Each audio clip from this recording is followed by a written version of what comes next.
श्रोता प्रेमियों, मैं राम सागर शास्त्री आप लोगों के समक्ष एक प्रसंग रखने जा रहा हूं। सती लज्जावती। देखिए, गोस्वामी बाबा तुलसीदास जी ने मानस में एक चौपाई लिखी है कि को न कुसंगति पाई न साई और राई न तेज मते चतुराई। कुसंग में पढ़कर कौन बर्बाद नहीं हुआ। कंचनपुर में एक जमींदार ब्राह्मण के यहाँ एक पुत्र का जन्म हुआ। ब्राह्मण ने उस बच्चे का नाम नारायण रख दिया।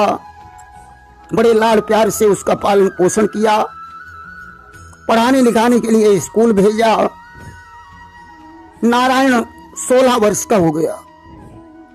कुसंग में पढ़कर शराब पीने लगा, धीरे धीरे वैश्यागामी हो गया। पिताजी को जब पता चला कि पुत्र बिगड़ रहा है, उन्होंने नारायण को समझाया, बेटा कि धन और धर्म बल और तेज इसमें बेकार गमाओ ना। जो अपना भला चाहते हो तो वैश्या के घर जाओ ना। पुत्र, वैश्या के घर जाना अच्छी बात नहीं है। इससे धन धर्म और तेज नष्ट होता है। वैश्या किसी की सगी नहीं होती कि उनकी तो दुर्गति ही होगी, जिनको प्यारी वैश्या होगी। जो सगे बाप की सगी नहीं, वो किसी और की क्या होगी। जिन्हें वैश्या से प्रेम होता है उनकी दुर्गति ही होती है। वैश्या अपने बाप की भी सगी नहीं होती है। उसे तो सिर्फ दौलत से प्रेम होता है कि कोकिला शिवानी पे नागिनी निहानी विष और दोष दुख कि दोष दुख दानी एक दाम की दीवानी है। मीठी मीठी बातें सुनाकर वैश्याएं तो लोगों का धन लूटती हैं कि कुंवर धोखा खा जाओगे, बुरे कर्म का बुरा नतीजा एक दिन पाओगे। बेटा, तुम्हें वैश्या से धोखा ही मिलेगा और इस कुकर्म का तुम्हें भी दंड प्राप्त होगा, क्योंकि शरीर से जो पाप होता है वह भोगना पड़ता है। कि जो पातक कायाते होई और बिनु भुगते छूटे नहीं कोई। बेटा तो शराब के नशे में था, उसे यह शिक्षा बिल्कुल अच्छी नहीं लगी। उसने कहा, बस पिताजी, बहुत सुन लिया, अब यह उपदेश देना बंद कर दो। पिताजी शांत हो गए। रात्रि काल में ब्राह्मण ने अपनी पत्नी से सलाह की कि पुत्र को सुधारने के लिए क्या करना चाहिए। पत्नी ने कहा, स्वामी ऐसा करो, कोई सुंदर सुशील लड़की देखकर नारायण की शादी कर दो। जब पत्नी आ जाएगी तो पुत्र खुद वैश्या के घर जाना बंद कर देगा। आज ब्राह्मण ने वही किया। भगवान का नाम लेकर उसका विवाह कर दिया कि प्रभु से डोर लगाई है, किया पुत्र का ब्याह पतिव्रता नारी आई है। रति का मान घटाती थी, लाजवती के कारण लज्जावती कहाती थी। बड़ी लज्जाशील थी, इसीलिए उसका नाम लज्जावती था। जिसकी सुंदरता के आगे मानो रत की आभा भी फीकी पड़ रही थी। इतनी सुंदर नारी को पाकर भी नारायण की चाल नहीं बदली। उसने वैश्या के घर जाना बंद नहीं किया। पहुंच गया है वैश्या के घर में। वैश्या ने कहा, अब तो तुम्हारे घर में नारी है, अब यहाँ आना बंद कर दो। अब तुम्हें एक ही रास्ता चुनना पड़ेगा, पत्नी या मैं। नारायण ने कहा, अरे क्या पत्नी की बात कर रही हो? वो तो मेरे पिताजी ने जबरदस्ती मेरा विवाह कर दिया। मुझसे उससे कोई मतलब ही नहीं है। आप बताएं, मैं आपके लिए क्या सेवा कर सकता हूं? वैश्या ने कहा, अगर तुम वास्तव में मुझे चाहते हो तो अपनी पत्नी के वस्त्र और आभूषण लाकर मुझे दे दो। नारायण ने कहा, अरे ये कौन सी बड़ी बात है, अभी ला रहा हूं। घर में पहुंचा, लज्जावती सीकों की चटाई पर लेटी हुई थी। आज स्वामी को देखकर बड़ी प्रसन्न हुई कि सीकों की सुघड़ चटाई पर वह गृह लक्ष्मी थी पड़ी हुई। जब स्वामी को आते देखा, गंभीर भाव से खड़ी हुई। आज सुंदर आरती बनाकर स्वामी की आरती करने लगी कि आरती लेकर आई है, बोली मोहनी मूर्तिनाथ ने आज दिखाई है। तुम्हारे दर्शन की प्यासी, बिना तुम्हारे तड़प रही है शरणों की दासी। नाथ, आज आपने दर्शन देकर मुझे कृतार्थ कर दिया, परंतु आपका चेहरा गमगीन क्यों है? कि कौन सी चिंता छाई है, बिना तुम्हारे नाथ न मैंने रोटी खाई है। स्वामी, आपको बिना खिलाए मैं खाना कैसे खाऊं? आप लेट जाइए, मैं आपके चरण दबा देती हूं, इसके बाद आप भोजन करें। नारायण ने क्रोधित होकर आरती फेंक दी और बोला, तूने खाना खाया या नहीं खाया, मुझे इससे कोई लेना देना नहीं है। बस जल्दी से ये माल जेवर उतार दे और विवाह की सारी साड़ियां मुझे दे दे। आज कोड़े मार मार कर विवाह के सारे वस्त्र उतरवा लिए और जाकर वैश्या को दे दिए। इधर बहू का हाल देखकर नारायण की माता का प्राणांत हो गया। कुछ दिनों बाद पिताजी ने भी अपना शरीर छोड़ दिया। अब तो घर में बेचारी लज्जावती ही रह गई, छाती पीट पीट कर विलाप कर रही है। नारायण ने उनका अंतिम संस्कार किया और बिल्कुल आजाद हो गया। कि दुखियों की खाली जाति कभी टेर नहीं है, टेर नहीं है। भगवान के घर देर है, अंधेर नहीं है, अंधेर नहीं है। दुखियों की पुकार कभी खाली नहीं जाती। भगवान के यहाँ देर हो सकती है मगर अंधेर नहीं हो सकता है। कि प्रभु की लीला है न्यारी, हुआ कोढ़ उत्पन्न दुष्ट की करने को ख्वारी। आज भगवान की ऐसी माया हुई, नारायण कोढ़ी हो गया। कोढ़ देखकर वैश्या ने नारायण को अपने घर से निकाल दिया। धन्य है लज्जावती जो आज अपने कोढ़ी पति की सेवा कर रही है।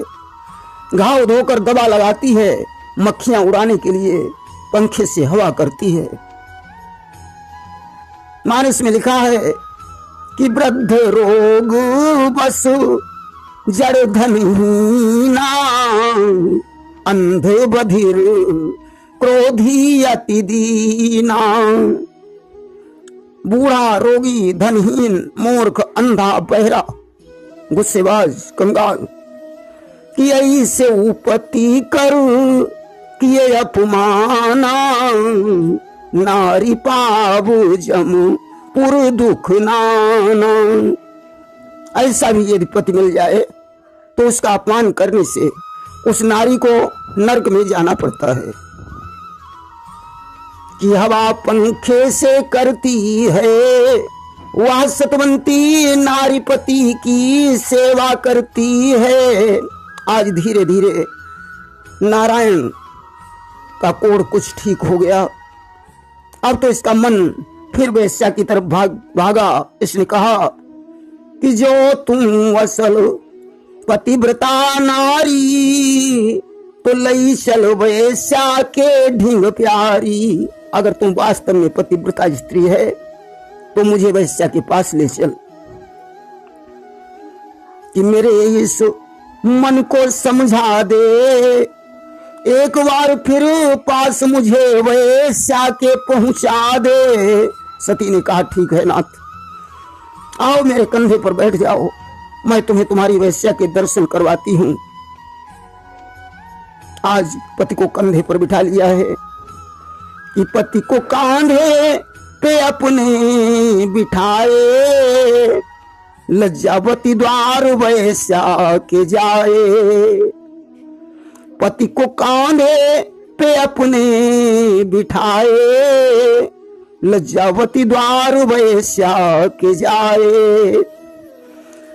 राह में बैठे एक संत ज्ञानी, पात्र में जिनके रखा था पानी।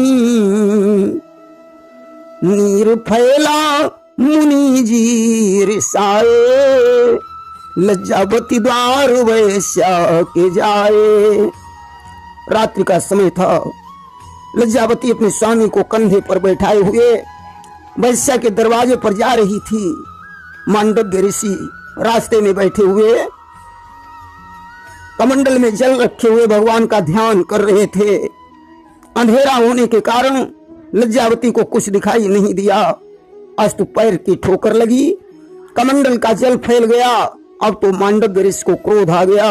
उन्होंने कहा, अरे दुष्टा, जिस कोढ़ी पति के घमंड में तूने मेरा जल फैला दिया, मैं तुझे शाप देता हूं कि प्रातः मरी जय पति तोरा, अब वचन अन्यथा होई न मोरा।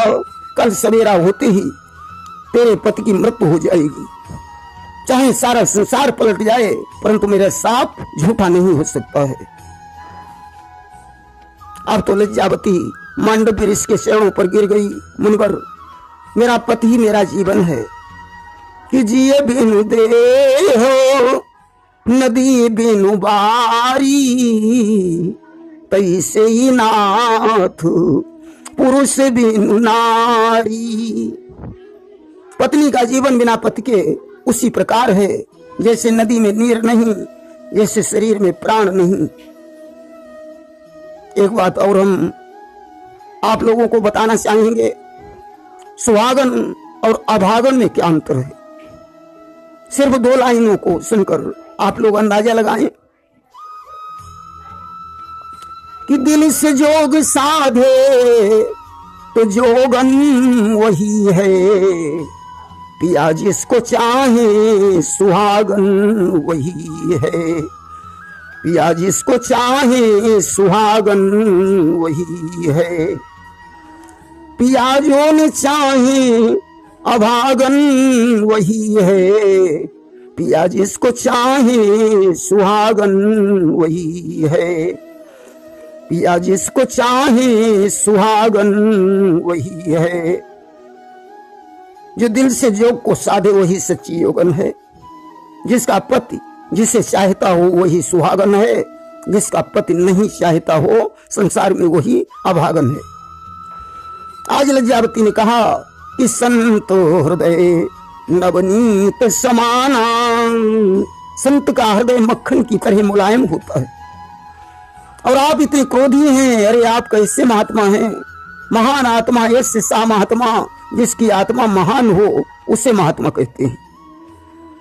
मांडव्य ऋषि ने कहा, कुछ भी हो, मैं अपने श्राप को वापस नहीं ले सकता हूं। कल प्रातःकाल इस कोढ़ी को मरना ही होगा। लज्जावती ने कहा, मुनिवर, कि आपका साप अगर भारी होगा, भोर न प्रात प्रतिज्ञा मैंने भी धारी। अगर यही बात है कि कल प्रातः काल मेरे स्वामी मर जाएंगे, तो मैं अपने सतबल से ये कहती हूं कि कल सवेरा ही नहीं होगा। आज ऐसा ही हुआ, सतीत्व के बल पर सूर्य देव का रथ ठहर गया। अब तो सवेरा ही नहीं हुआ। 1 दिन 2 दिन की बात ही छोड़ो, 1 वर्ष हो गया सवेरा नहीं हुआ। अब तो सारी सृष्टि में उथल पुथल मच गया कि ब्रह्मा दौड़ी गए कैलासा, और बोले होत सृष्टि को नासा। ब्रह्मा जी कैलाश पर्वत पर पहुंचे, शिव से कहा, प्रभु सृष्टि का विनाश हो जाएगा। शिव ने कहा, ब्रह्मन चलो क्षीर सागर में भगवान विष्णु के पास चलते हैं, क्योंकि सृष्टि का पालन करने का भार उन्हीं के हाथों में है। देखिए, ब्रह्मा सृष्टि का सृजन करते हैं, विष्णु जी पालन करते हैं और शंकर जी संहार करते हैं। आज भगवान विष्णु के पास पहुंचे, सारी कथा बताई। बोले प्रभु क्या होना चाहिए? विष्णु ने कहा ठीक है, मैं समस्या का समाधान करता हूं। आज मृत्युलोक में पहुंचे हैं विष्णु जी कि चर अचर सारे थर्राए, पीड़ित समझ जहान सामने विष्णुदेव आए। सती से गिरा उचारी है, होने दो अब प्रात हो रही प्रजा दुखारी है। सती से कहा सवेरा होने दो। उसने कहा प्रभु ऋषि का शाप है कि सवेरा होगा तो मेरे स्वामी की मृत्यु हो जाएगी। भगवान विष्णु ने कहा जाओ, मैं तुम्हें वरदान देता हूं, तुम्हारे स्वामी नहीं मरेंगे। आज सवेरा हुआ, प्रजा प्रसन्न हो गई। भगवान सती को वरदान देकर अंतर्ध्यान हो गए। नारायण भगवान का दर्शन करके निष्पाप हो गया। दोनों घर आए। सती अपने पति की सेवा करने लगी। नारायण अपनी गलती पर पछताने लगा। उसने लज्जावती से क्षमा मांगी और अपनी पत्नी की देखभाल करने लगा। प्रेम से बोलिए वृंदावन बिहारी लाल की जय।